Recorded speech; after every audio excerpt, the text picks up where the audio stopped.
नमस्कार.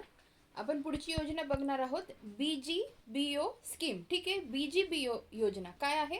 विकसित गाव विकसित ओडिशा योजना असंच नाव आहे त्याचं.